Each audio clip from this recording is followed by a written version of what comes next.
My name is Jeff Mucci. I'm CEO and Editorial Director of RCR Wireless News. Today we're live casting this presentation on RCR TV. So if you want to send an email to some of your friends back home, it's go to www.livestream.com/RCR TV. We've got three great panelists today from Associated Carrier Group, C Spire, and BrightPoint. The topic of today's panel is LTE devices, interoperability, availability, and renewability. So why the topic? I think you'll learn from today's presentation that demand for LTE devices is truly starting to explode, and Russ is going to talk about that in a bit more detail. But we're here at the competitive carrier in the RCA Spring Expo. And one of the themes I've been hearing from the CEOs of the competitive carriers is that they've invested billions of dollars in spectrum, and they simply don't have the devices. So it's like buying beachfront property, and you can't build a house on to use it. So this is, I think, a very serious issue for the folks attending this show. They have spent billions of dollars on spectrum they simply cannot use yet. So some of the core issues they face are LTE device availability and interoperability. Another core item or core issue they face is if they get the devices, can they roam? And our friend at C Spire, Ben Moncrief, is going to talk a little bit about that. One thing that's always amazed me is devices instantly appear in stores and Best Buy and online on the day that Apple says they're going to be there. And so the question is, how do they get there? And so we've got Sean Mulroy from BrightPoint. BrightPoint's a $5 billion company, a global company. They specialize in device lifecycle services, and he's going to talk a little bit about the process of getting devices to market. But that's really only part of the story. The other half of the story is how do you handle the returns, the warranty items? And one of the big trends in the past 2 years is device life cycles have gotten shorter. So if there's a phone in the store 5 years ago, they would keep it in there for a year. Today, life cycle for devices can be 3 months. If products aren't moving, they need to get them off the shelf. So the question is, what do they do with them?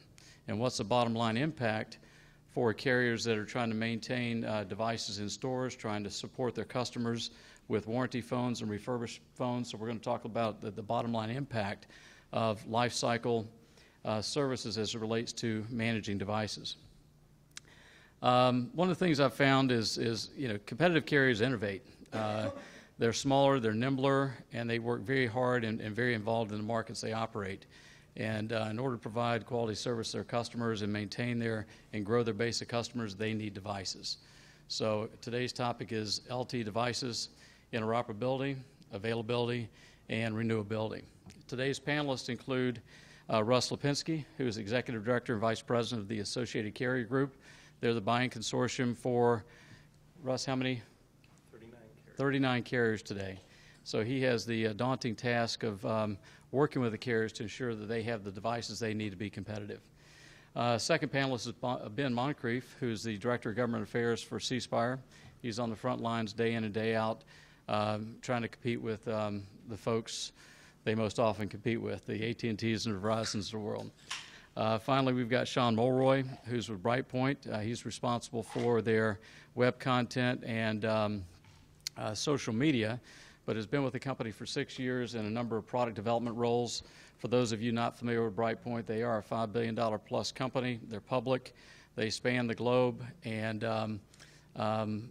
I think that they're finding that social media and their web presence is a critical part of serving their customers.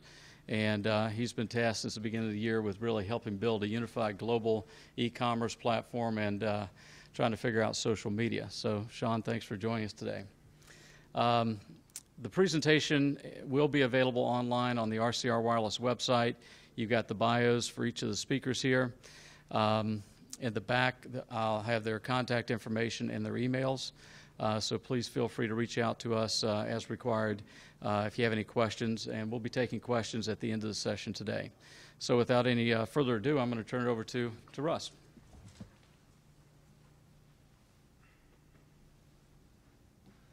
Good afternoon, everybody. Thank you for giving me the opportunity, Jeff, to come and speak to you. I wanted to talk a little bit about the fact that interoperability is so critical to our ecosystem today. And I'm going to give you the reasons why. This is just an overview of the handsets that ACG has purchased in the last few years. Not going to include any company names per se, but to give you a snapshot, if you will, of each segment and how those segments have changed over time. To be fair, from 2008 to 2012, ACG has grown. We've grown with some very nicely sized carriers, most notably probably be Alltel that you would all recognize. So our ability to purchase product has grown over time, but you can also see how the segmentation and how it has morphed during this 5-year period, the impact that it's having for our members. So today our members are CDMA only. They range from the lower end of Tier 2 to as low as the bottom of Tier 3. So we're spread across the entire United States. We do have a carrier out of Puerto Rico and Open Mobile. So we get a little bit of international flavor, if you will. But you can see in 2008, the number of smartphones, and we called smartphones anything that had some simple brains, I guess, if you will. Operating systems like Microsoft, Windows, very common. Android hadn't hit the marketplace yet. LTE was non-existent. QWERTY and Touch, we split apart at that point. And EVDO phones, these were predominantly just feature phones, clamshell devices, simple products. And we had quite a bit of 1X products still. And the ultra low cost is just more or less offerings like a simple bar phone in a prepay, advanced pay space. And as you move across the line, you'll see that the 1X starts to really shrink as we get to 2011 and 2012. EVDO starts to shrink. Now keep in mind, most of our members, there's not a single ACG member today with a lit up LTE network. And the number of EVDO products, which in 2008 would have included all smartphone, touch, QWERTY, EVDO, 1X, or excuse me, not the 1X, but as you move across, EVDO kept dropping down. And as we move into 2012, you see LTE have 12 devices that have been offered to ACG members. The challenge is they're not band class the way we need them. So while they'd love to have us buy them, they're not really going to work for us. So out of that mix, about 6 had some band class that would work for us. And Android is dominating, you see, and the LTE portion there is entirely Android. We kind of removed smartphone because there's a period of time where Windows has kind of slowed down its market share and reach. We think that'll come back later this year. But at this point, smartphone as we defined it was non-Android. So, and this does not include RIM because I'm not publicly able to share RIM products here. So RIM would not also, wouldn't be included here. Touch has kind of died away. It's pushed a little bit into QWERTY, and ACG is bringing in 2 devices that are QWERTY this year, one with a touch screen, one without. From an EVDO perspective, it's all Android product in 2012. And 1X, we have 2 products that are out there. The segment has shrunk so much that we can only from a volume perspective, we can only commit to that many. There's more offered, but I don't have enough volume to push around and buy more.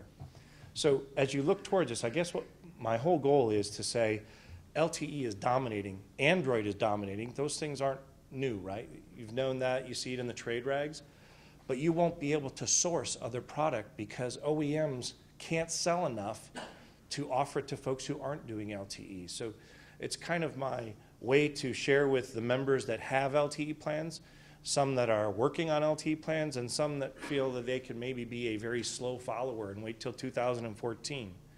What's going to happen to them in the next 24 months is they're only going to have a couple handsets to sell, or they'll have to latch on to some supply chain that allows them to exist for quite some time on product that launched this year and carry it through to 2014. I think that'll be quite the challenge. So LTE is coming whether we want it to or not.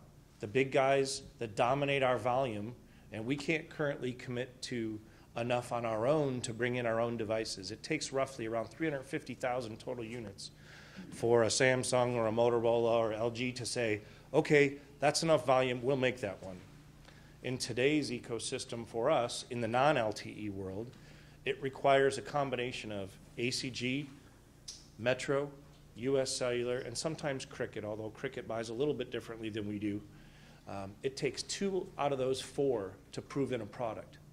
So what happens is we look at roadmaps separately. ACG looks at them as a whole, and we determine what's the best fit. Now, from that perspective, we're putting in our request that this be our choice. In this segment, we'd like this or this and this. We kind of have to wait till the rest of that ecosystem that I just mentioned a second ago says, yeah, we'll take it too. And then the wheels start turning. We've been in this position now for probably about, I would say, close to 24 months. It's a very unique position for us. So in some cases, if only one of those other carriers wanted it and ACG said no, we might be in a position that that product gets killed right then and there. So we're in a very, very fragile state of an ecosystem, and it's dramatically moving to LTE. So it's a brave new world. The other challenges that we have as a group, and I show that last slide to talk to the first point here, is the prioritization. Those that feel that they can be a slow follower, I'm here to tell you that you can't be a slow follower. By the end of this year and into next year, the premium Android space, which for ACG is by far and away our top selling segment, it blows away everything else on about a 4 to 5 to 1 basis. That will all be LTE. So you're going to be buying LTE product if you want to have premium Android on your shelves. That's the way the world's moving. And you have some work to do to be able to prepare for those products. So in the LTE world, what you would commonly call in the GSM world a SIM card, there's a SIM card in LTE product called a UICC. There's a lot of prep work that you have to do to prepare to put one of those cards in a device to make it active. So our members are being pushed to get ready, get training. We've been holding training classes with Gemalto to get carriers to start to think through what's different in the, to use the loose term, SIM card world that we've never lived in CDMA. And you need to do that pretty quick if you still want to carry premium Android in the future. The other piece is cost, right? So you see folks like Net America Alliance, and there's different places coming up with hosted solutions. A lot of the smaller carriers don't currently have the financial wherewithal to commit to an IMS core and some of the other components that you need to successfully launch an LTE network. ACG's portion of that is we're trying to make the handsets as cheap as we can by aggregating and bringing down the overall cost. But that is one of our major challenges, is getting those members to prepare and have their boards say, okay, we'll spend that money. We also have another impact that's not LTE related, although I fully expect that the iPhone will become LTE compliant. iPhone is starting to draw significant volume. We have one of our members selling it today. If I was a betting person, and this is completely my own opinion, forward-looking, if I was a stockbroker, I'd end in that big disclosure portion. My guess is Apple's going to get bigger this year below the Tier 1 market space. I think that will continue to impact how many devices our group can commit to. And those that are doing LTE today, there's kind of a variety. And when I made this slide, I'm going to probably, option 2 should be a little bit more gray there than black and white. But option 1 is the Verizon LTE in Rural America program. It's been out there a while. We have 14 members of ACG are part of the Verizon LRA. Light squared, obviously extreme low probability. I would put that maybe an extra extremely low probability. Then you have US Cellular, who's pretty much in the same bucket as most of our members. They have a mixture of the band classes that are listed there, 2, 4, 5, and 12. Those are the folks that went out into the AWS auction and the 700 megahertz auction, and that's the spectrum that they acquired. And then you have Sprint, who's now pushing kind of a band class 26 product, and the OEMs are trying to bridge the gap between Sprint and US Cellular and our membership with offerings of 4, 5, 12, And 26, excuse me, that should be 25. Sorry. 25, and which includes band class 2. I realize that's a little confusing, but the biggest challenge that we're talking about here is the number of antennas that you can put inside of a little handset. When you get into offering 5 band classes and you're operating in an environment that's called MIMO, that's 2 antennas for every band class, 10 antennas.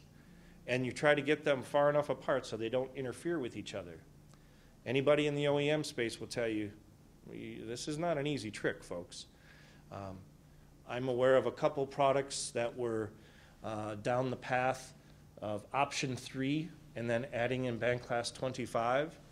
And because of the screen size, they can't get it to work right. There's too much interference. It causes problems in certain scenarios. And most OEMs aren't comfortable putting a product out like that.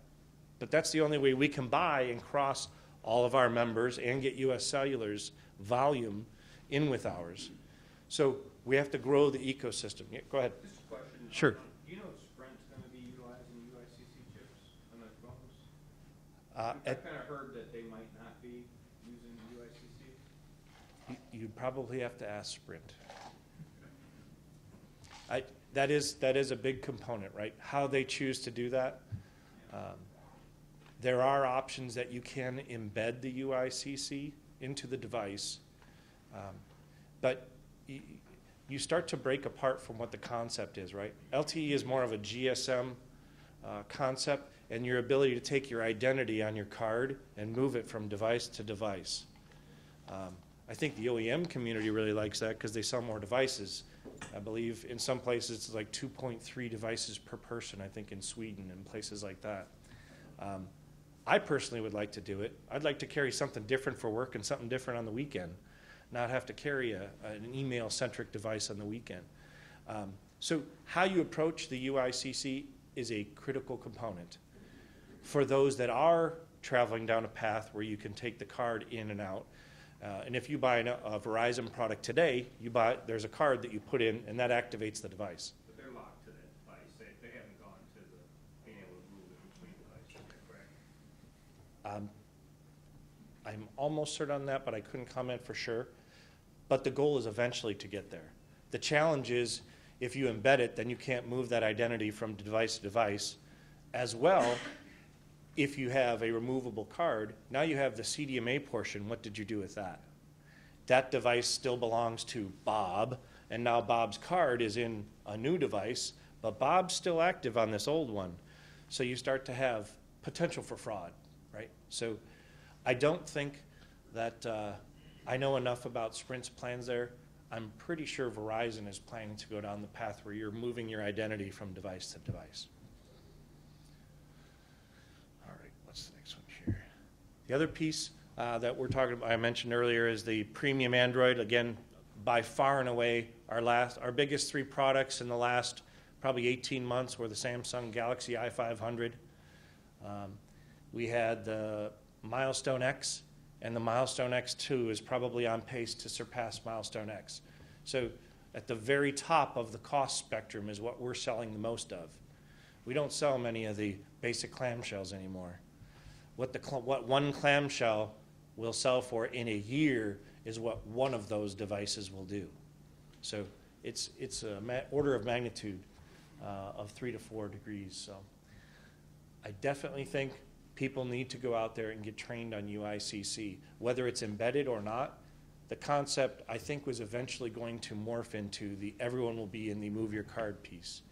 If Sprint did decide to embed it, I think it was more a short-term solution, not necessarily a long-term strategy. I think it's a faster way for them to get to market, if I was going to make a gut call on that. But the other piece of this that's so big is getting your lab ready to take LTE devices. So even if you're not going to be launching LTE, if you eventually are going to, you'll want to be able to prove that it works in your lab. Most folks' labs aren't ready yet, and they're going to be selling products. So you might be in a situation where you're paying over $500 for a device. You still can't raise your ARPU. It's no different than selling an EVDO product. And if you didn't test it in your lab and someday you do turn on LTE in a year, that customer's going to come back and say, hey, I thought this was LTE, it's not working. Oh yeah, well, we weren't ready in the lab yet, so I'm going to have to sell you another one. So that subsidy would be entirely lost. So there's definite challenges. I don't know if I have solutions, and I wish I did, Jeff, because then it would be a terrific session, right? It'd probably be the most downloaded one ever.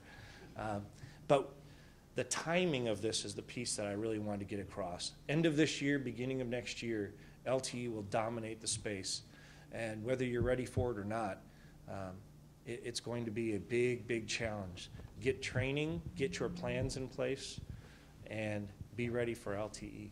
Okay, well, we intend this to be an interactive type of session, so I've got some questions for Russ, but I'd open up to the audience if anybody in the audience has questions. You've got Gemalto, there's one of the UICC manufacturers. Mm-hmm. Are there other manufacturers? Absolutely. In fact, most tier ones, they diversify, because if your UICC provider can't deliver product, you can't sell handsets. So there's a number of them. Gemalto just happens to be the biggest, and they were ready with off-the-shelf training. So they were the easiest for us to interface with. By no means am I all pro Gemalto. It's just an option. That's what we use, Gemalto. You talked about lead time with Gemalto and the rural carriers getting ready for it. Can you talk about what sort of time you're really talking, referencing, and what are some of the key milestones that need to be in place so they're ready to offer these type of products? So I actually just went through the training myself. They will tell you that if you are planning to deploy UICC cards in your network, you need to give them at least 6 months of time. It will be a lot of meetings and a lot of interaction, but that's from 0 to delivered chips or delivered cards to your carrier, 6 months. They said it possibly could be done shorter than that, but that's their lead time based on working with tier 1 folks who already had very vetted out plans. So if you're early and you're still making decisions on your network, it has direct impacts to how you program that card. So if your plans are a little more loose and not solid, I would add at least a month or 2 onto that. It's determined if you're going to put the CDMA and the LTE on the card, or you're going to leave the CDMA on the phone and LTE on the card. There's a whole bunch of options in there. There is, but only if you're Verizon or Sprint. If you're not either one of those, you have to follow a path. You're not. We're the tail. We're not the dog. The dog can make the decisions. We have to follow which dog we want to follow. So if Sprint makes a different choice, and I'm not saying they are or not because I really don't know the facts there, I'm pretty sure Verizon's following the UICC path. You have to make a choice right away, and that will impact your timeline and your planning. So I don't think you can make different choices. If you did, you would risk becoming a technological island, which would be bad. And I'm underscoring the word bad. We've got a question here in the back, and yes. Russ, so if you could repeat the question so we can pick Sorry it up for the live casted audience. Sorry about that. You talked about how LTE is going to dominate your handset offerings in the future. There's a new emergency alerting system that is being put into some handsets, and carriers are going to be offering it called CMAS. Mm-hmm. Commercial Mobile Alert System. And I'm working for the Department of Homeland Security.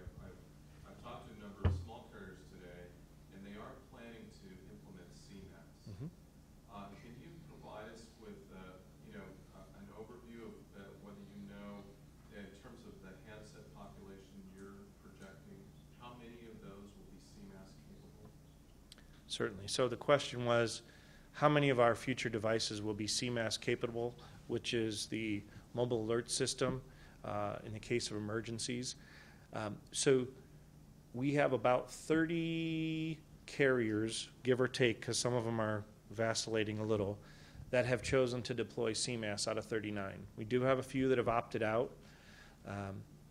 I can't talk to the reasons why they've chosen to do it or not do it. But we did some of the very first early testing with Motorola as they were ready to roll out software for one of their devices, and they said, really, we need a CMAS-ready network to test our solution against. So one of our members, Bluegrass Cellular, did a lot of the front end work and proved out that Motorola has a CMAS solution, software solution that will meet the requirements. So Motorola for sure has several devices, and to the best of my knowledge, they are planning to allow that to proliferate across their entire roadmap as we move into the future. And when I say entire roadmap, it's all Android.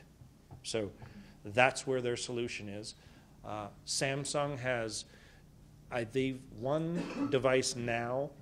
It's an Android device that's capable. I don't know enough about whether that's going to proliferate or they may just pick certain devices. But once the software is done, it's fairly simple in an Android OS to morph that into more products. Those are the only two OEMs that I can speak intelligently to. I would have to double back with LG or HTC, but those two for sure I know. So carriers, if they chose certain devices, could easily have 3 to 4 products on their shelves in the next year. In time for CMAS, I believe the first window is, April 7th. Okay, we got time for one more question. Again, we're going to come back at the end and have time for Q&A, but I want to make sure we allot time for other speakers. You've had your hand up there for a while. Russ, you started the conversation discussing interoperability, and we're currently have 50 operational base stations with LTE, and like you said, we're in a situation we have no devices. So we've built it, and on faith, I guess, that these are going to happen. In light of that, we are broadcasting a band class 12, and I know there's been discussion about having interoperability between the band class 12 and the lower 700 megahertz and band class 17, which is the AT&T band. Could you speak to the issue where, I guess my view of that is that does no good for us as a CDMA carrier, because there will never be a device built that is in band class 17 that falls back to CDMA. So I guess what I'm saying is if we're going to be talking about interoperability, it needs to encompass the entire 700 megahertz band up to including 13 or the 13 and 12 would be more what we're looking for. Is that So the question is, taking an LTE product and adding band class 17, which is AT&T spectrum, and will that solve any problems for the band class 12 folks that need a national roaming partner? And the concern is whether a band class 17 product would fall back to CDMA or EVDO versus if you're buying down that path, you probably want to fall back to GSM. So I agree with you that there's challenges. I don't claim to be an engineer, but I'm dangerous enough to play with them. Exactly. So I think that there is the possibility with a lot of work that you could create PRLs that would allow things like that to work. It would be very different than how they are today. Today, you wouldn't be able to do that. But I think that band class 12 and 13 on a device, that's very intriguing, right? Or 25. Either one that offers a national footprint in CDMA, that's a more natural fallback, right? So when you can't find LTE, the phone looks for an EVDO network.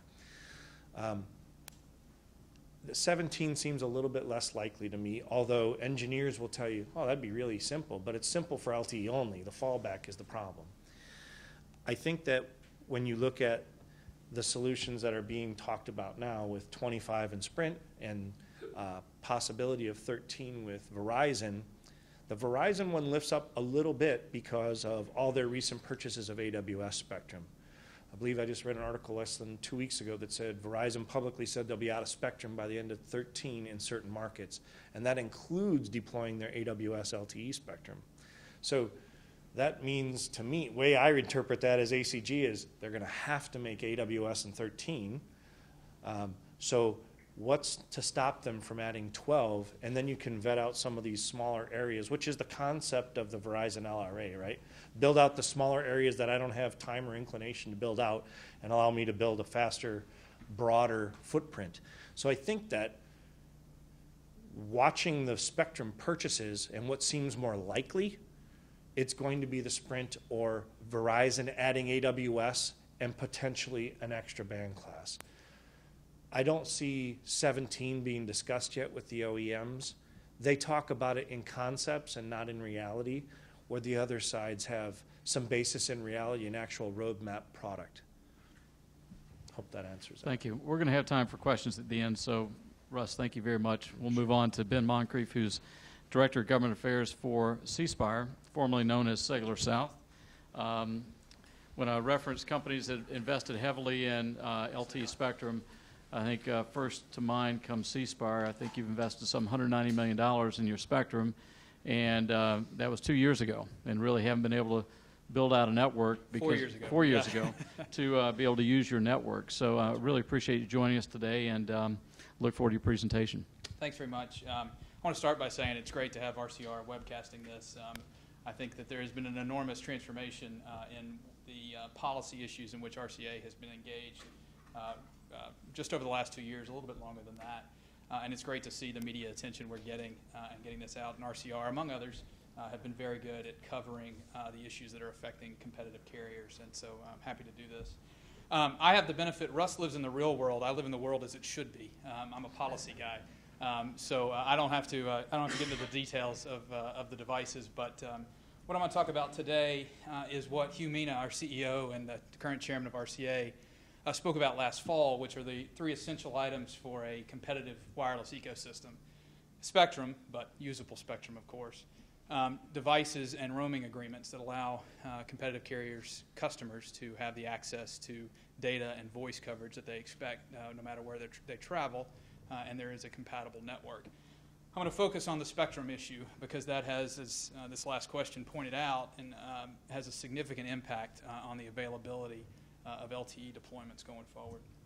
So I'm going to focus on 2 things. First, interoperability, particularly in the lower 700, and then secondly, a phenomena of low-band spectrum warehousing, and I've got some illustrations that are pretty stark, I think. I think everybody by now is familiar with the story of the 700 megahertz, and it demonstrates why to compete. It's not enough just to have low-band spectrum. It's not enough just to get spectrum with good propagation characteristics. It's got to be usable spectrum, and to use it, what I mean is you've got to be able to obtain relevant devices, as you mentioned just a moment ago, and you've got to be able to obtain nationwide roaming on a timely basis that allows you to compete, right? This illustration, I suspect everybody in this room has seen at one point or another. Band class 12, which covers all of the paired spectrum in the lower 700, existed pre-auction, before auction 73. Band class 17 was carved out and essentially isolated the lower A block and was carved out post-auction, and there is a substantial amount of scale behind band class 17. What's the policy that's supposed to be driving how the FCC handles this? Here are 3 quotes from just last week.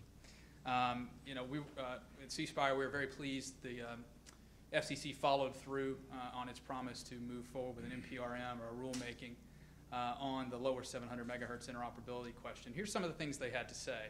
In the very first paragraph, the Communications Act directs the Commission to promote the widest possible deployment of communication services, ensure the most efficient use of spectrum, and protect and promote vibrant competition in the marketplace. I think that's a statement we can all agree with. Unfortunately, it comes from the Communication Act. This is the legal mandate the FCC is to be pursuing in terms of deployment of communication services. The FCC expressly acknowledged the need to balance several competing goals, including facilitating access to spectrum by both small and large carriers, operators, providing for the efficient use of spectrum, better enabling the delivery of broadband services in the 700 megahertz band. That's a challenge we're confronting, and that we look forward to participating in this NPRM process to prove that out. And they concluded, paragraph 22, the record to date on this issue suggests that unless mobile user equipment is capable of operating on all paired commercial lower 700 megahertz spectrum, in other words, band class 12, the deployment of facilities-based mobile broadband networks could be hampered, particularly in rural and unserved areas. That's what the record reflects to date. These are the policies that should be driving the decision-making with regard to deployments in 700. Second issue is spectrum warehousing. I think most folks in this room probably understand that all spectrum is not alike. And let's focus on this illustration, which comes from a Congressional Research Service report from 2011. It was actually it was ordered by Congress in conjunction with its review of the AT&T T-Mobile transaction. What you see here is setting aside Clearwire, which has 2.5, and I'm no engineer, but I think we could cover this room with 2 towers if we had 2.5 spectrum. That Verizon and AT&T not only have more spectrum generally than everybody else, but they have more low-band spectrum than everybody else. And I think, as operators in here, or folks that vendors to operators, it is an enormous challenge to provide quality service when you don't have the propagation characteristics of cellular spectrum or 700 megahertz spectrum. And you don't have the in-building coverage that is available from low-band spectrum, cellular or 750. But that's not the whole story. This is a heat map of Verizon Wireless's 700 megahertz spectrum. The pink, they have a nationwide license, or essentially a nationwide license, in the upper C block. That's the 22 megahertz of light pink that covers the whole country. You can see they have substantial areas where they have 12 or 24 additional megahertz of lower A spectrum. So despite recent claims, and Russ mentioned that Verizon's AWS spectrum purchase, that is something RCA is in the process of challenging, that transfer and that accumulation of additional spectrum when you see what sort of holdings the largest 2 carriers already have. But you can see substantial areas, Miami, places like Orlando, Florida, Tampa, Atlanta, the Baltimore, Washington area, much of Texas, much of California, much of Utah. I think that's Denver, Colorado that's covered there. Chicago, other areas where they have up to 24 megahertz of spectrum that has sat warehoused, and they have not made any substantial efforts to build that out in the lower A and lower B blocks. So, if you're looking down the road towards a CDMA partner, Verizon's got a lot of lower 700 megahertz spectrum that's in band class 12 that is not being used right now. And that excludes the cable spectrum? Yeah, this is 700 only, no AWS. Yeah, the cable spectrum, the Spectrum Co. The spectrum is AWS.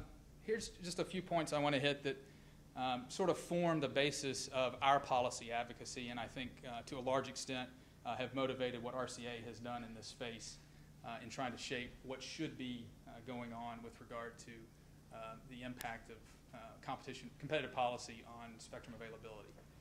First, it's important to acknowledge that none of us actually own the spectrum we use to operate, right? We have licenses to operate on it, and we have certain obligations, public interest obligations that we have to fulfill. The spectrum actually belongs to the American taxpayer, right? And we license it from the taxpayers via the congressionally mandated or congressionally authorized trustee, the FCC. The FCC licenses spectrum, this is under that Communications Act mandate we saw at the beginning, to users and should work to ensure, 1, that the spectrum is utilized for the greatest public benefit, and 2, ensure competition, which ultimately increases the potential return from spectrum auctions to the Treasury. More people competing to get access to that spectrum drives up its value. More money is made at auction, more of that money goes to the Treasury, pays down things that we've heard of like the federal debt and lowers federal budget deficits. Interoperability at 700 megahertz in particular achieves both of those goals by making LTE deployments faster, cheaper, and broader than we have today, right? If the goal is to get access to communication services to as many people as possible, competitive carriers, all carriers, competitive carriers in particular, need to get access and have relatively equal access to spectrum so that they can deploy those services. And as we begin moving toward another round of spectrum license auctions, keep in mind that just a couple of months ago, the Congress, a law was passed that authorized additional spectrum auctions. The FCC has just hired a team of outside consultants to come in and look at building those incentive auctions. This is going to be quality low-band spectrum that we'll all want to deploy upon, and it's particularly useful in rural areas and has great propagation characteristics. As we move towards that next round of spectrum license auctions, it's critical that policymakers focus on fostering full utilization of all available spectrum, right? We all know we need spectrum. We can't tolerate warehousing. We can't tolerate the sorts of occurrences that have happened in the 700 megahertz. We've had a proliferation of band classes that are harming deployments, the speed of deployments. Thanks. Yep. Hold your seat. Ben, spectrum has been auctioned for 30 years. Handsets have been deployed for 30 years, and we're going to have more auctions in the future. So my question is, what made the 700 megahertz spectrum auction unique in terms of not being able to use the spectrum and the handset non-interoperability? Yeah, what you had, so the auctions began with PCS. You had lotteries before that, auctions with PCS. During that period in the mid-90s, you had a real era of competition. You had a number of regional carriers. There was a significant incentive for those carriers to cooperate in terms of roaming, in terms of assuring that the devices that were being brought to the market were interoperable so that those devices could roam. And what we've seen in the 700 megahertz is a technological bar put into place, particularly in the lower 700, that isolates one block. And that, the other block has significant scale, band class 17, AT&T driving it. And as a result, there is a significantly reduced incentive for those devices to be able to perform across all of the 700 megahertz spectrum. And there is a significant harm done to the speed of deployment and the breadth of deployment as a result. So the $1 million question, the $190 million question is, how did that bar find itself put in place? Why didn't the FCC intervene somehow? Because in past auctions, chips were built to interoperate across the spectrum bands. Yeah, that is a great question. I think that the focus for us, the focus for this NPRM, this NPRM process, is going to be getting it solved. I don't think there's any question that the delay that you could see on Russ's charts with regard to device availability and that transition is doing competitive and consumer harm, doing harm for consumers in terms of the competitive industry. We've got to get it fixed.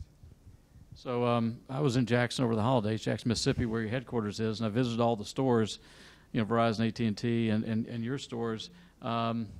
What's the bottom line impact? And by the way, you did roll out the iPhone 4S, which I think was a great move for the citizens of Jackson who were loyal to C Spire in terms of having the iPhone availability. But how would you characterize the bottom line impact of on your company and other rural carriers of not being able to get access to devices and not being able to use the spectrum in terms of real economic terms? Yeah, that is where the market's going.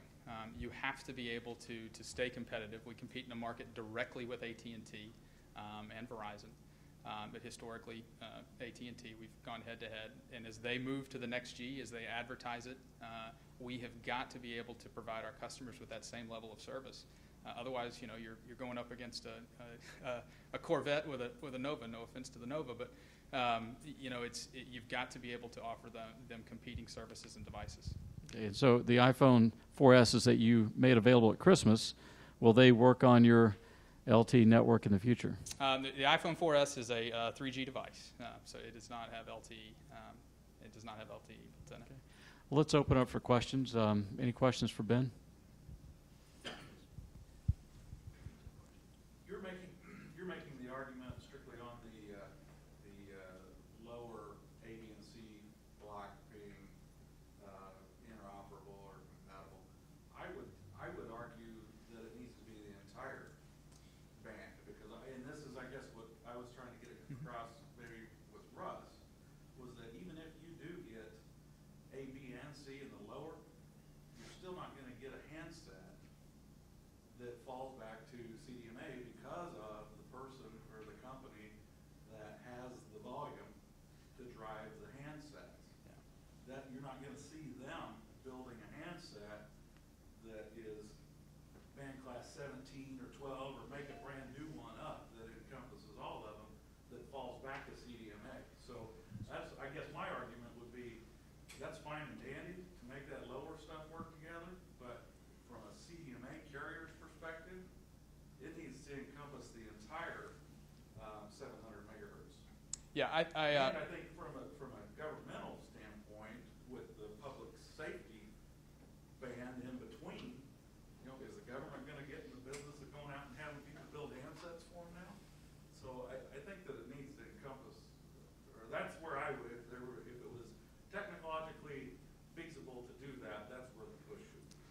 Yeah.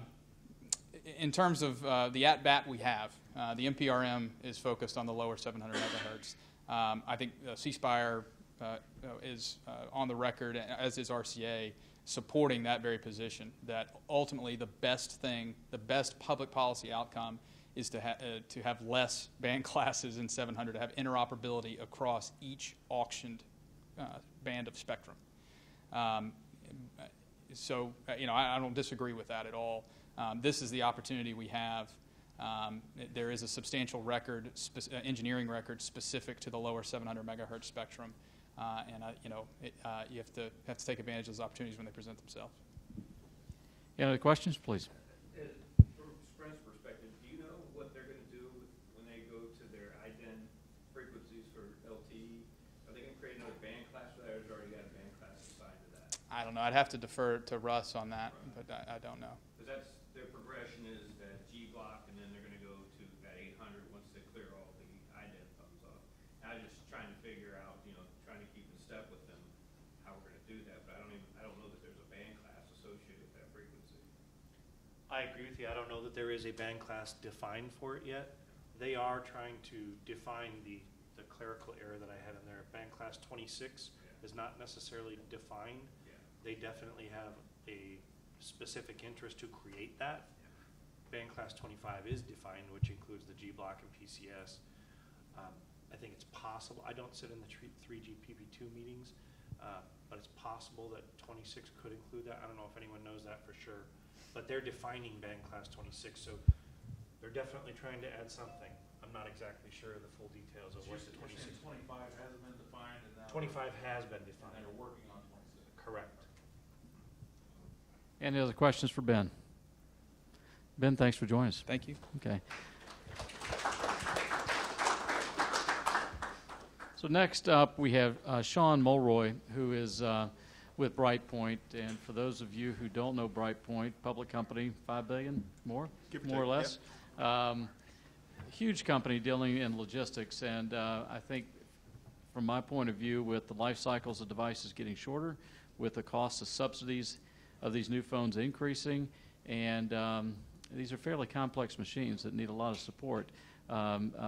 Logistics and device life cycle services is becoming incredibly more important. And so you're brought onto this panel because we call it renewability, but I really want to make sure that you talk about the whole gamut of device life cycle services. Okay.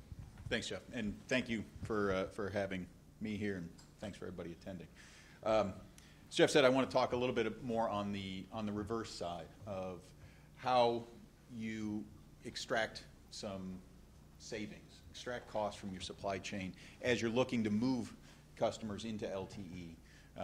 What does that mean for your overall supply chain? What does that mean for your customer base, and how you can go about mitigating the costs associated with that?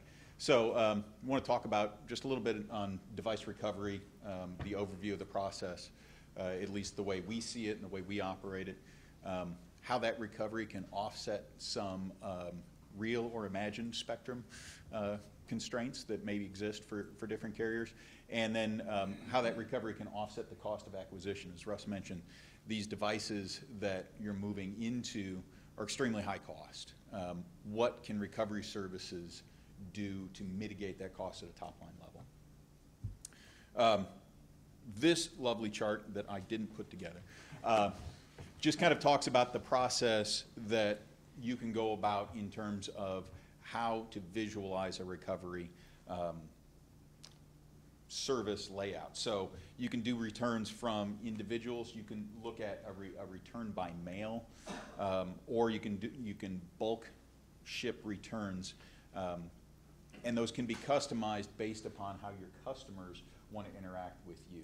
So you can take it to the level of have your customer call in, I've got a new device, I need a new device, ship a device out to them, and they can ship it directly back. They don't have to leave their home.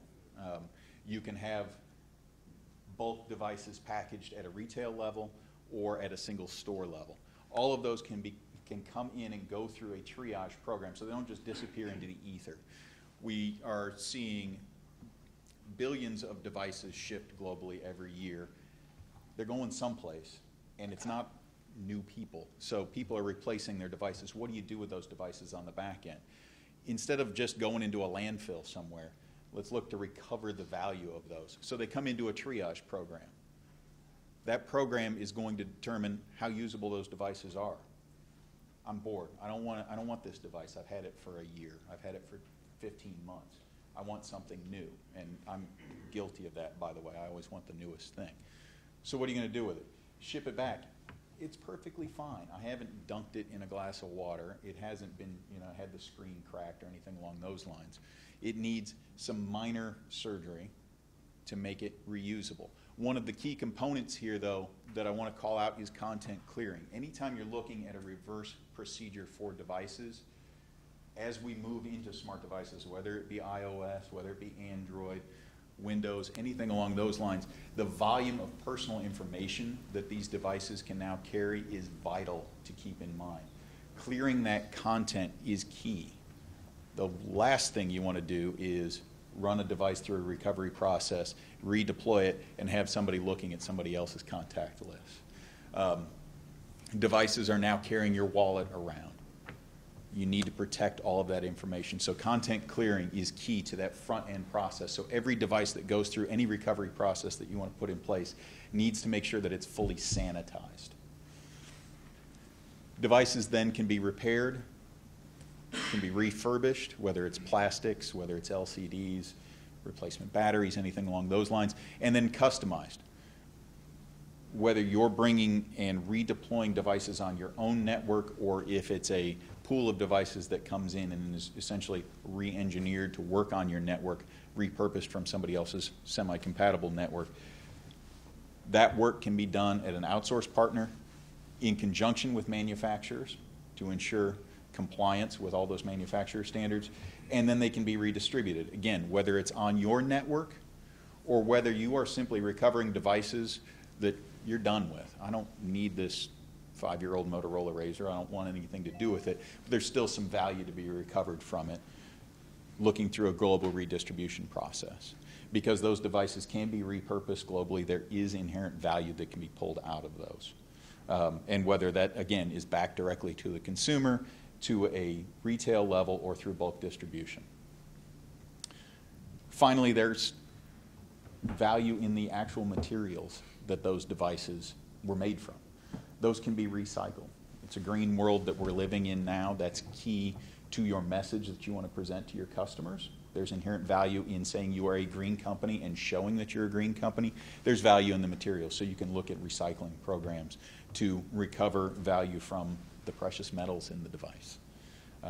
There are different ways to pull value out of that as well. All of those things are going to lead into my next slide now that I look at the order that I did it. But we've been talking about spectrum, the high associated cost of spectrum, and how it's a limited resource. What you want to do from a utilization standpoint is look to migrate customers off of primarily 2G networks. They're the least efficient. They're probably the least valuable customers from an ARPU standpoint because they've been sitting on these old networks for how long? 4 years, 5 years, and they're the ones probably using that old Motorola Razr or something even older than that. How do you get them off of those networks and onto newer devices? Moving them off of a 2G network is potentially more challenging than moving them off of a 3G network. So if I'm trying to move somebody from 2G, the next logical step is going to be a 3G network. If I'm on a 3G device, I'm making some assumptions here from a psychological standpoint. It's probably inherently easier to get me to make that jump from 3G to 4G. I'm starting to get used to higher speeds. Inherently, if you remember Russ's chart, 3G devices, Android has occupied all of the DO devices. So I'm inherently more used to a smart device. I'm going to look for the next step as I move to 4G, and a lot of the appeal to the consumer on 4G is the capability of the device, whether it's video streaming, whether it's audio streaming, anything along those lines that you're starting to see the manufacturers tout. Those are going to appeal more naturally to the broad strokes 3G user. The 2G user, my mother, is not interested in any of that. How do you get her off of that phone and onto the next generation phone, a more spectrally efficient network, as it were, without the investment in device or the availability of that new device? What you can look into using is a recovered device. As I'm looking to ditch my 3G phone and move to 4G, it's a perfectly usable device, it goes back into the process. That device now becomes available to be sold to my mother as a remanufactured device at a significantly lowered cost to the operator. So my cost of acquisition of that customer, my cost of retention of that customer is lowered. I'm not offering them a free brand new 3G phone as an enticement to move, because otherwise they're not moving. I'm not going to pay for a phone when all I use it for is to send and end. If you're offering them something free that's remanufactured, recertified, as opposed to brand new, your cost of acquisition is lowered.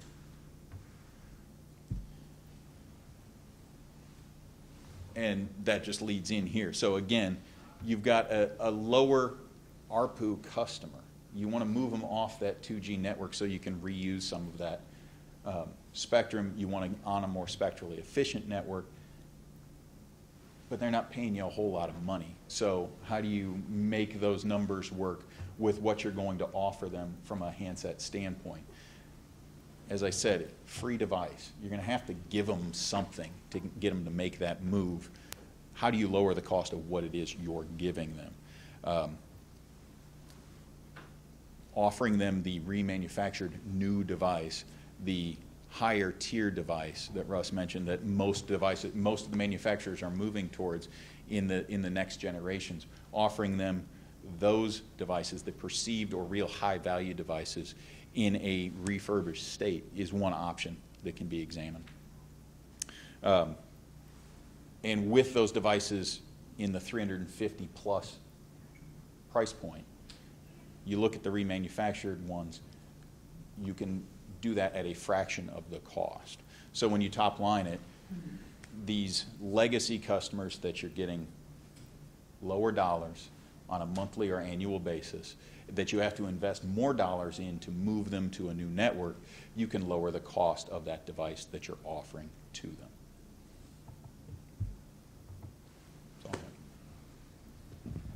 Thank you, Sean. Take questions for our audience. I've got a few, but love to get some questions from the audience for Sean.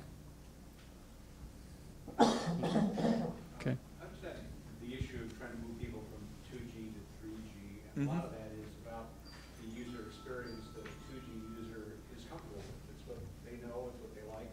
They don't want an Android phone. You try to give them an Android phone, and they don't want it. They don't like how it behaves. They want something.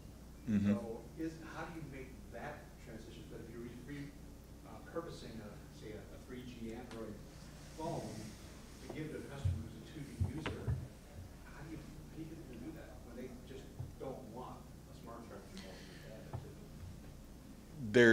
There's the data component and there's the usage component that are very real hurdles to going over.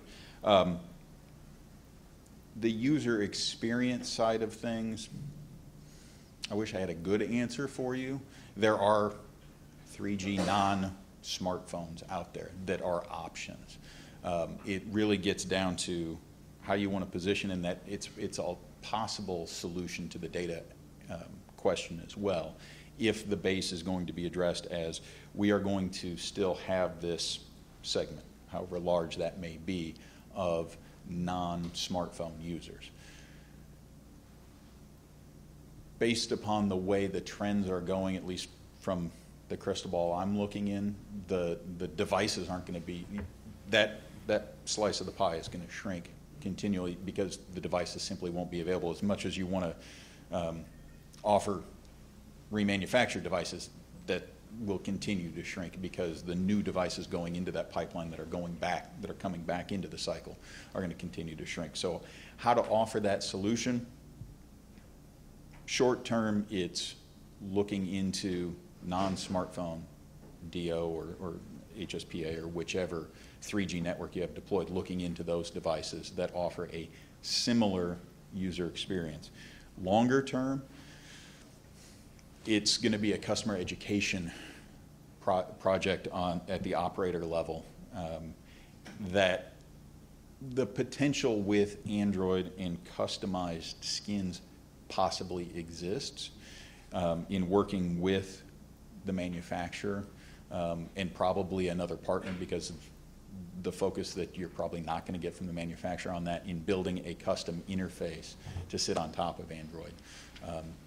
It can do a lot of things, and if you want to get in there, you can do a ton of stuff with it. But there's a reason that iOS is very successful, is that Apple tells you what to do with it.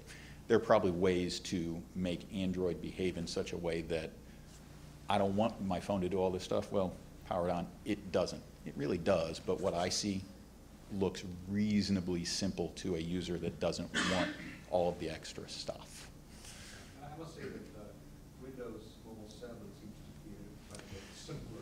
Exactly, and that's the focus of their Smoked by Windows campaign that's been in the news a little on the negative side the last week or so, is showcasing how quickly you can access information simply. And as we see Windows 8 roll out on tablets and desktop at the back end of this year, I think you're going to see a lot more of that synergy between the handset and the desktop that will then become, it will have a much broader appeal. Nokia and Microsoft and AT&T are going to do a lot of that customer education for us over the next month or so as the marketing blitz starts to happen on the 900 at the price point. So you're going to have a better educated public. And as those devices that begin to proliferate then, you may have some opportunity that the device doesn't appear as smart so much as it appears like my desktop, which the dynamic shifts a little bit then for the user, is that it's not that I don't want my phone to do all that. It's the promise that Microsoft tried with CE and 6 and 6.1 and 6.5 in that they wanted the desktop experience on the phone. This is, what they're doing now is taking the reimagined interface on the phone and applying it to the mobile desktop, if you will, from a more tablet type of interaction with the live tiles. So I think that's probably an opportunity.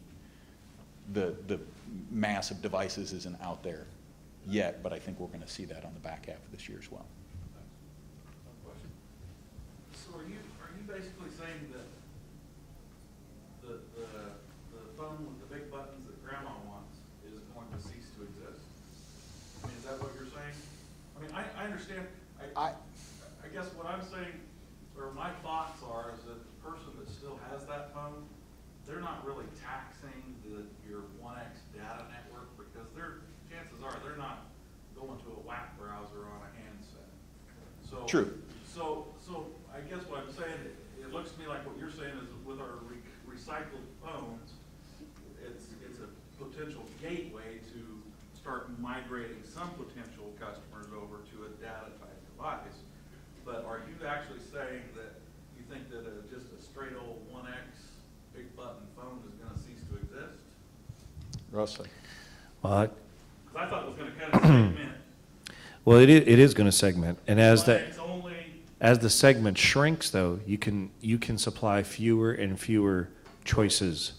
So there might only be one 1X clamshell. You want a clamshell because you don't mess up the screen, and you want to throw it in your purse or in a backpack or whatever. This is the one.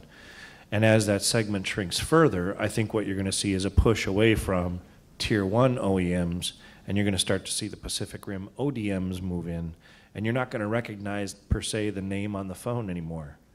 And I think that might push some consumers who say, well, I don't know who this is. I don't know if I want to buy that. So the second piece, I think, to that might be, and I think there was speculative, I'll use that word, there are some big players out there that would like a simple phone in LTE. Maybe not the touch screen, but I want it to work in VoLTE. So essentially voice over LTE. I want to bring the cost down so I can deploy LTE devices, and it's very spectrally efficient, but the voice is all going over IP. I think that might be a more likely path. the driver to Correct, but I think the cost of chips has to drop tremendously because the value prop there is pretty minimal from an ARPU perspective. So the device has to drop pretty low to get into that space. But I'm pretty convinced that there are very strong tier one interests to offer something like that. So I think it might morph. You won't be talking 2G, 3G. It'll be a 4G product, but it'll be a simple device. So there might still be the big button, or there might be the ruggedized thing for a guy in the construction, something along those lines. Isn't it talking all about roaming and tying LTE cores together, either via IMAS or any of the other ways to connect and do roaming LTE? I think data roaming is one of the other. Device availability is one core issue the competitive carriers face. The other is data roaming. I would open up to Ben if you want to talk about that. And Sean, Yep. We could probably move over to more conversational panel if you like. Yeah, I can't speak directly to how the roaming will work. What I can say is in order to have a competitive wireless ecosystem, you've got to have roaming. Our network, in order to provide coverage nationwide to our customers today over our CDMA, we do that through roaming contracts. Roaming was a necessity, and it was easy to get for many years. Voice roaming is required. Consumers had and have an expectation that no matter where they go, as long as there's a compatible network, they will have access to voice. Well, guess what? I expect to have access to my email everywhere I go. And I think every one of your customers who has a smartphone does as well. And furthermore, as we move to an IP world, there is no difference between voice and data. Everything's delivered by a packet. And so this notion that there's some differentiation between voice service and data service really is gone already, but very soon will be absolutely eliminated. I want to come back to Sean and, again, open up for other questions for Sean at BrightPoint. I know I had a couple.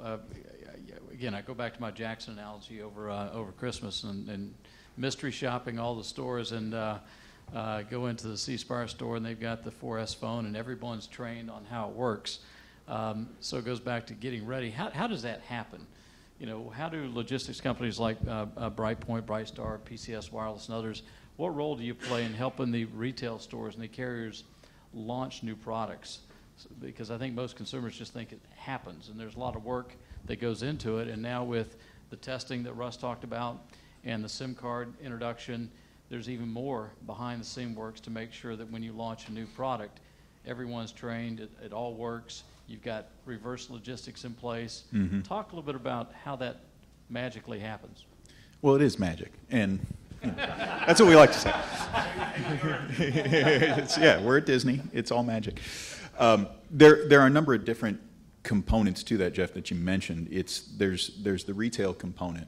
There's the training at the retail level to offer a device intelligently, and that's where at a distribution standpoint, you have to kind of be the liaison with the manufacturer and the operator to ensure that the information flow is circular, that the manufacturer is providing the right information down to the operator level that's then being disseminated to the retail level, and that the feedback is flowing properly. Because again, as the manufacturers and the big two carriers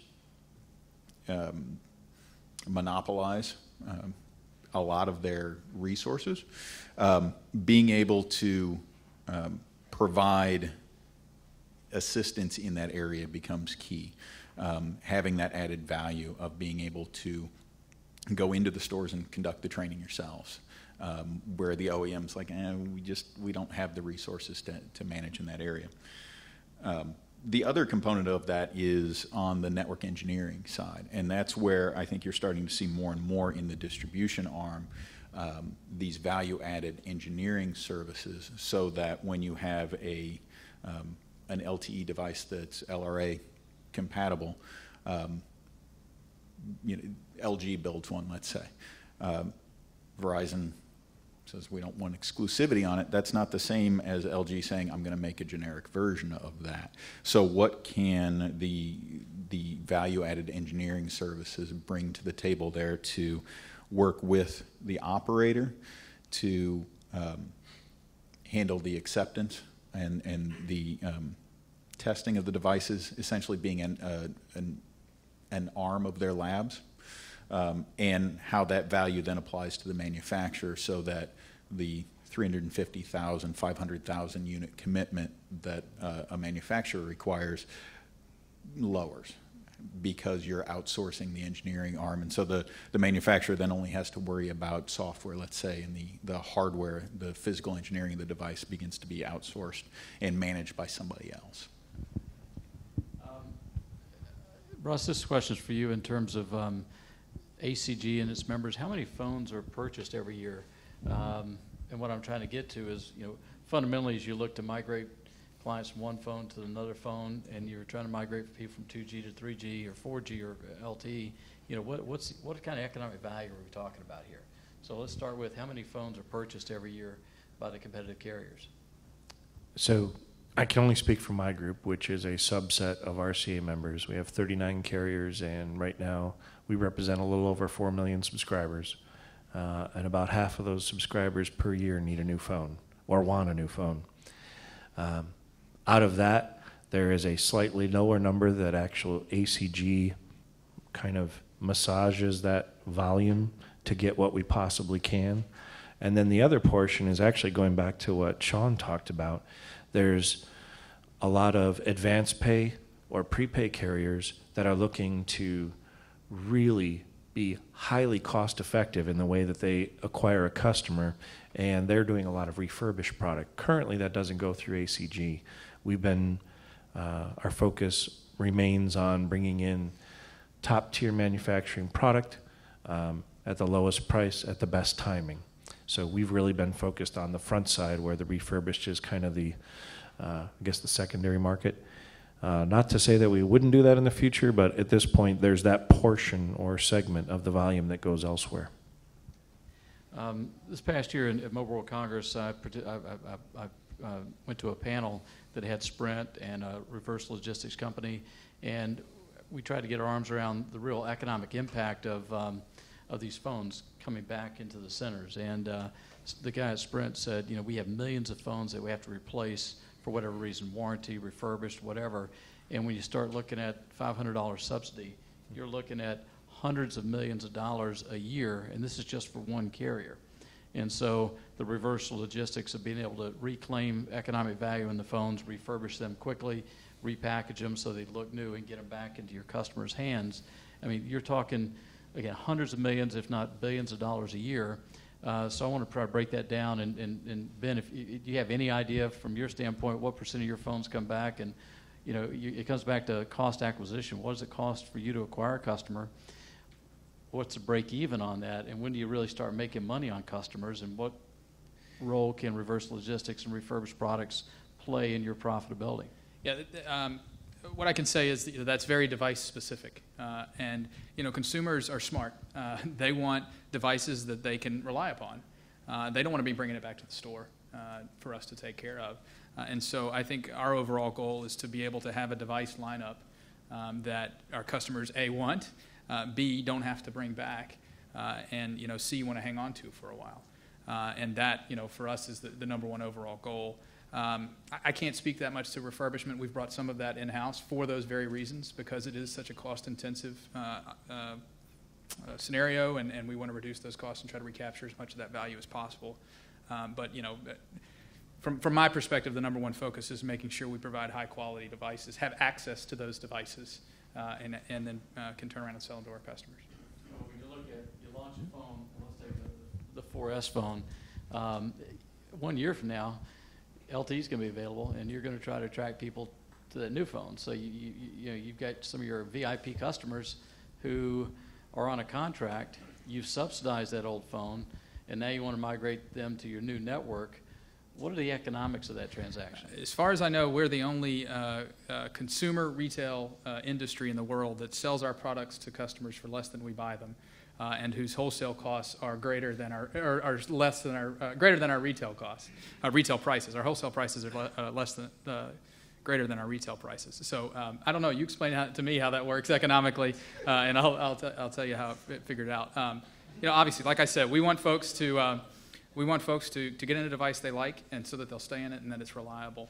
And to do that, we have to get access to the iconic devices. We have to get access to the reliable devices. We have to get access to those devices that the guy that's got a tough job and whose phone's going to get beat up can be relied upon. And that increasingly is difficult to do because of the enormous amount of scale that's been amassed by just a couple of the carriers. Sean, could you Go ahead, add for 1 second. I think that, as I mentioned earlier, that the UICC card really brings you into a possible scenario where the average user has more than one device. That really pushes the model away from subsidies. If I have 2 devices, a carrier's not going to subsidize 2 for me. Although I will put in my little promo that I am willing to buy a Cadillac Escalade for $1,000 from Exxon, and I'll only buy my gas from there, I swear. It's probably not going to happen any other way, right? So I think that the idea of carrying 2 devices starts to break down the subsidy plan. And I think that that's, carriers would love to get there. And I wanted to, Ben mentioned that it's very device specific. I think you can see in the news that Apple is making all the money and the other guys aren't. Their subsidy takes longer. So carriers are actively looking for ways to minimize that hit. I think, Sean actually talked a little bit about Windows, and I think that they're positioning to have a very big impact. Some of the geek magazines have said that about 3 years from now, they predict the OSs from a ranking perspective to be Android #1, Microsoft #2, and Apple #3. And I think that's because they're trying to approach the market differently. And Windows, I think, is going to ingratiate themselves with the carriers who perhaps are disgruntled with the fact that all the money that we make now goes out the back door to Apple. So I think there are a couple things that can start to push the model in lower subsidies, giving carriers a greater opportunity for revenue share potential. But then again, the UICC pushing us into the multiple device per person starts to remove that subsidy model. So I think there's a couple impacts there. And Russ, just to piggyback off of that, I think we're starting to see some of those steps being taken. T-Mobile, just within the last 48 hours, has started that move where they are disincentivizing, if that's a word, the new device via pricing on their data packages. So if I come in with my own device or a non-subsidized device, I'm going to be paying less per month. And I think we've seen a lot of education over the last 24 to 36 months of the real cost to a consumer of a device. So my $200 Droid or iPhone is actually $1,500 or $1,600 over the course of the contract that I've signed for it. If some more can be done on that monthly recurring cost to the customer to make it more attractive for them to source their own device or pay more for the device up front, I think those steps are being taken. Now, the Escalade, let me know on, because I am intrigued by your ideas and I'll subscribe to your newsletter. Keep an eye on fuel prices. There you go. Good, Sean. Well, honestly, it goes beyond that too, from a standpoint of somebody wears the buttons off of their phone, the phone works fine, but, it's only $1, or it's only $50, I'll just go get me a new one. And every time that happens, we encourage it, as an industry. So and that's what I tell our folks, if every additional month, we can get out of a handset in our customers' hands, that's money in our pocket. Okay, we had a question in the back. Yes. Why is it that you believe that people are moving to more than one device? So the question on the table is, why do we think people are moving to more than one device? And I can simply look at the table here. I think this group here, between 4 of us, we've probably got 10 devices on the table, but I'll let the experts answer it. Okay, and what do you got there that I don't have on, say, my iPhone that we're talking about out there? I mean, between all those 10 devices there. You mean you don't have an iPad? Come on, how passé. No, I think what I'm saying is that if you look over to Europe, Sweden, for example, I think has the highest handsets per user. I think they're on 2.3 to 2.6 devices per user. And the idea is that your identity is kept on your card, your SIM card. And if you had to carry, and if I move back maybe 2 years ago when BlackBerry had considerably more market share, people would carry a BlackBerry with a QWERTY during the week. And on the weekend, I'm just going to carry a slim clamshell because really it's just my wife calling and my kids calling. I don't need anything that bulky. And I'm outside. I don't want to be bumping in and ruining my expensive device. Give me the cheap one. Or maybe it's the one I used to have that I kept because it still works, which kind of ruins the whole refurb thing. But I think those are the reasons. European influence and what we see per capita, number of devices per user, and the lack of the subsidization model. If you go to Korea or if you go to China, devices you pay full boat for. I think that American carriers are trying to find ways to get out of the subsidy model, and I think there are things that can happen if we can kind of sneak it past the consumer a little bit.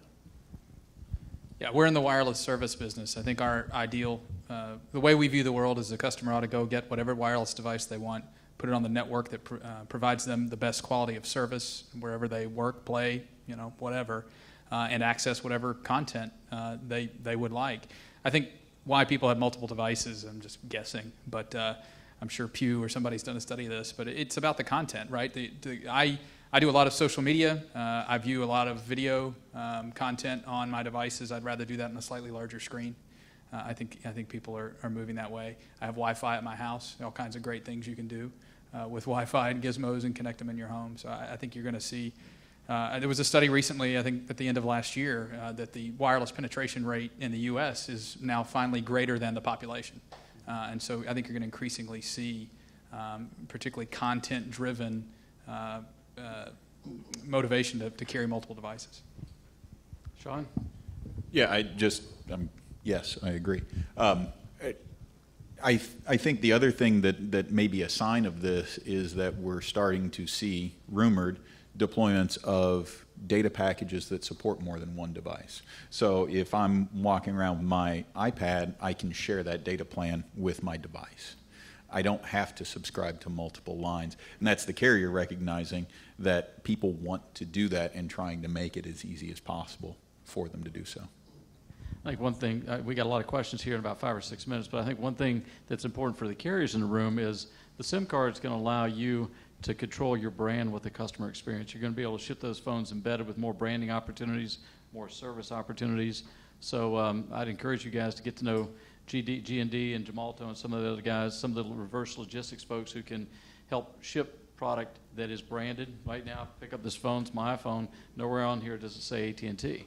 I turn it on, nowhere on here does it say AT&T. With SIM cards embedded, shipped out in your phones, rural carriers are going to be able to take command of their brand again and start offering, I think, more interesting services and improve that customer experience. But that's, I don't know if we really answered your phone as to why people have multiple devices, but we tried. I think it is, okay. Because my wife still has a feature phone. That's probably it. Right here. Yeah. I guess a question for Ben. As you look at this whole spectrum issue, I mean, we all recognize that spectrum's a huge issue in enabling all of us to do what we want to do. If I'm someone in rural America and I choose of my own volition to choose someone other than a Verizon or an AT&T, is there language in the proposed legislation that we're pushing to prevent them from warehousing even more spectrum than they already do today? Not in this specific MPRM. What I think probably in terms of looking at statutes and trying to find some place where that's available, there was a significant debate during the course of the first 3 months of this year leading up to the legislation that authorized the incentive auctions. There was a provision in that, and this has been widely reported. AT&T was pressing to assure that there would be no pre-auction rules, that it was just sort of, if you were a carrier or you could prove you could be a carrier, you could have access, and the FCC couldn't put any restrictions on how much or where those licenses would be. RCA and I think pretty much every member of RCA in one way or another was active in fighting that. The language that ultimately came out was that while the FCC couldn't ban any particular qualified entity from participating in the auction, they could put in place rules that, for example, limit the percentage of any type of spectrum. So you couldn't wind up with what you have in 700, where one particular carrier or two particular carrier concentrated all of their licenses on one block or two blocks. And that in and of itself would be helpful in preventing the sort of band class proliferation you've seen in 700 megahertz.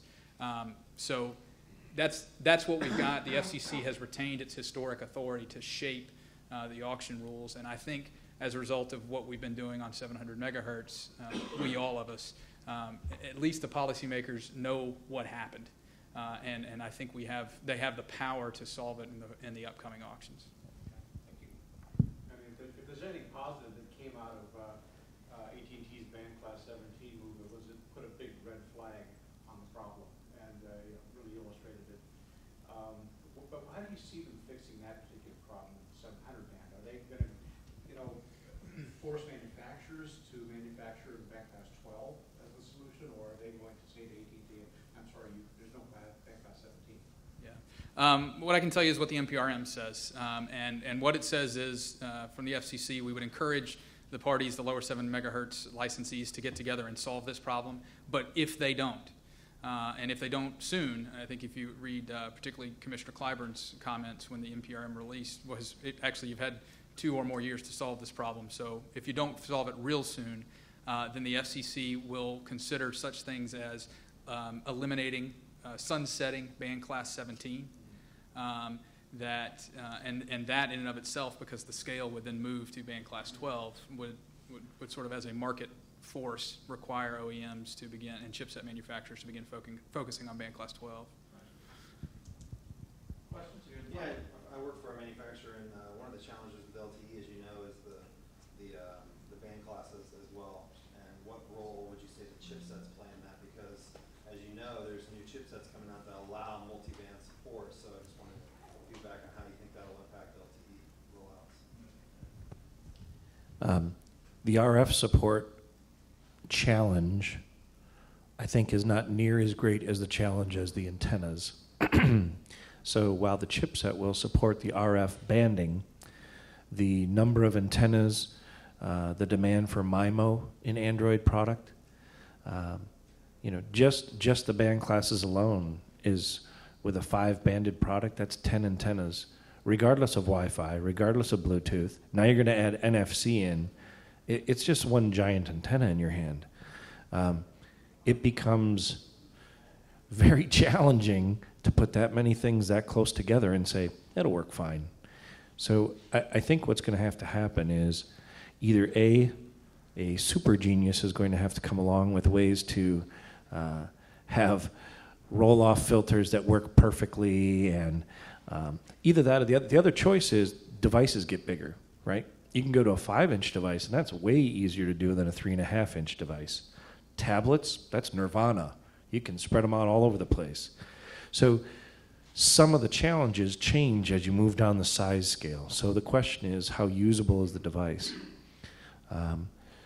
So I think that reducing the number of band classes seems to be the way that the OEMs have solved the problem. It's the reverse of what we need, though. That's the challenge. So I'm hoping that a couple things will make this go away eventually, and that would be VoLTE, when we can now just do roaming completely on LTE and we won't have to worry about the fallback, right? That's one way. Or we get one of the tier ones that's driving the volume to say, yeah, acquiesce, go ahead, build band class 12 in my device. Those are the things that I think we're all hoping for and need to happen. It's very challenging to reach the number of device volumes that are being asked for at a device level. When you talk about a chipset level, it's magnitudes of order higher, in the millions and millions and millions of devices to prove in a chip.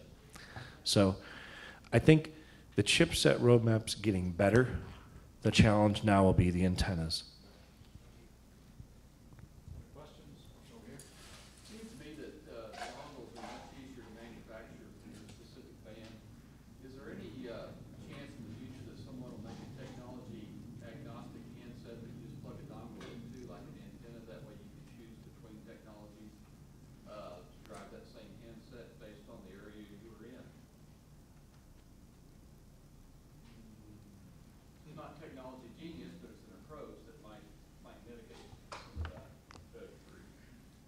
So one of the advantages of dongles is that they require no battery. That's the reason why you can buy dongles in almost any band class configuration now, because there's not an energy drain, it's only one modem, right? Even in today's LTE marketplace, today they're taking an LTE chip and combining it with essentially an EVDO modem, if you will. And what happens is the batteries get drained really fast. If you ask anyone that has an LTE device right today, they love the speed, they hate the battery life. That's why the Razr Max is becoming so popular, because it doubles the battery life. And you can actually get through almost a day. Amazing as that sounds. So plugging a dongle into a device, I think there's, it's a little challenging. If my wife were to throw it in her purse, I'm betting that the dongle gets lost, and then you have a coaster, right? It's an interesting concept. I think you still have battery challenges because you now have two things working in a device, and the dongle needs power. So it may solve one thing, but it causes another battery drain. And I'm not a device engineer, but they do complain about that. Yeah, to a certain extent, the iPhone 4S, the unlocked version, CDMA version, does do that, right? You can go to the UK and buy a SIM card plan, pop a SIM card in, have a UK phone number and a local identity. You can do that through Europe as well. So that it's a different type of solution, but I think that folks that embrace the idea that you ought to be able to buy a device, put it on a network that works for you, and access the content that you want, are thinking that way. Take one more question, then we'll have some just wrap up here at the table. Any other questions? Okay. Closing comments? LTE devices, interoperability, availability, and renewability. Yes. 30 seconds.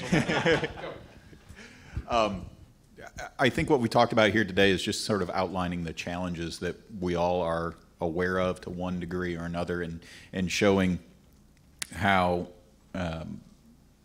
a collective move towards standardization is going to be beneficial across the board, and some different routes to get there, but it's not something that's going to happen quickly, and there's a lot of things that need to take place in order to make that happen. Yeah, I think I'd agree with that 100%, and I think it's not going to take place unless RCA members, the competitive wireless industry, and the vendors that support them actively voice what's going on in the marketplace. Your story about 50 LTE sites and without the ability to have a device, that's a story of the FCC, and there are probably lawmakers who need to hear that story. That is, investment that is not creating jobs. There's all kinds of data about how broadband creates jobs. RCA has a great study about how a 4G deployment with data roaming and with interoperability could create up to 125,000 jobs over the course of 5 years, I believe.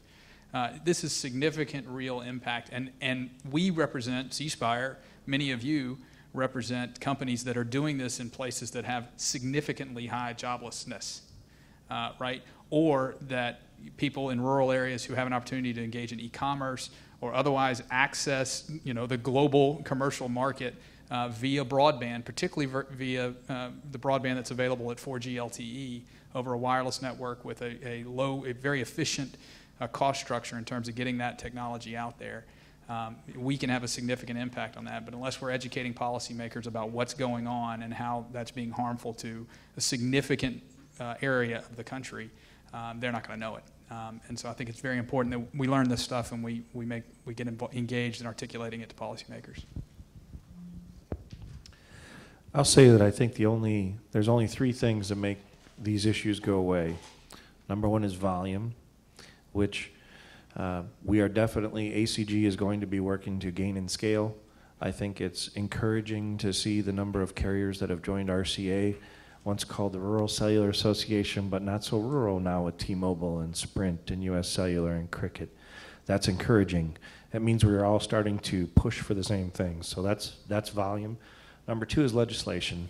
We definitely rely on RCA to take up the slack there and push Congress to make the right choices. So those two things, I see positive things. The last one is sincere engineering focus. somebody who puts enough doctorate engineers in the room and says, fix the problem, figure it out. And I think there is attempts being made down all three paths. I think that there are possibilities. They may not be 2012 possibilities, but the latter half of 2013, I think we can maybe start to come out of some of this with some of the chipset roadmaps that are happening. The device size piece growing, people are accepting larger screens. That gives more space for the antennas. I believe the like 4.5-inch screens, and I think I've seen some 4.7s, and I know I've held a 5, but it was not very comfortable. But those things allow us to hurdle some of these. And the proliferation of tablets can get past some of this as well. I believe they said the tablets are going to surpass PCs in the next couple of years. So those items start to shift it over and get us past these hurdles. Right now it's not very pretty, but I see that there's positive impacts on those three things: engineering, scale, and legislation. When do you think you're going to have your first band class 12 handsets available for us? You can have a dongle now. I got dongles. Right, well, okay. So I know you don't really know for sure. But Sure. It's just some idea. if it was band class 12 only right now, there's not enough scale, period. Well, band class including other things too. I mean, I just need to be band class. So now we're back into the antenna problem. How many things can you pack into one device? So again, I think I'm watching some of the OEMs that have 5 bands in a single device. They're challenged. I'm seeing launch dates move to the right, which, if that's backwards for you, that's the wrong way. So I think we have to see a little bit more, see some hyper-focused engineering options. But I think the easy way is going to be to grow the size of the device. So this is an incredibly important issue, LTE devices. On the surface, interoperability, LTE devices, I don't think people really understand that, and I'm going to use C Spire again as an example. They've invested $190 million in spectrum. They've already announced plans to invest another $80 to $100 million in building a network. We've talked about the high cost of subsidies for smartphones and iPhones at $400 or $500 each. So when you look at the 4 years have gone by, another year of build out, and then subsidies on top of that before they can start generating $1 profit. And these are the companies that are generating jobs in this country. And so you look at, why aren't LTE devices available? And so in the first time in 30 years of the cellular industry, we had an auction, and there's this bar that has been put in place.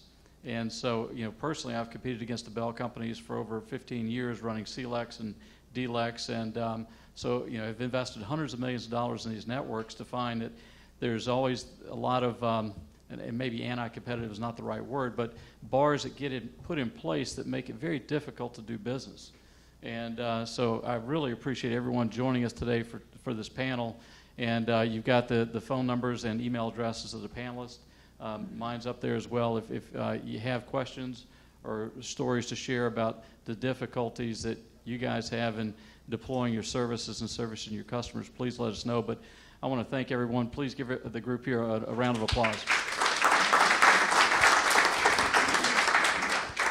So I will thank the livecast audience for joining us. This presentation will be up on the website within the next 48 hours. Thank you again.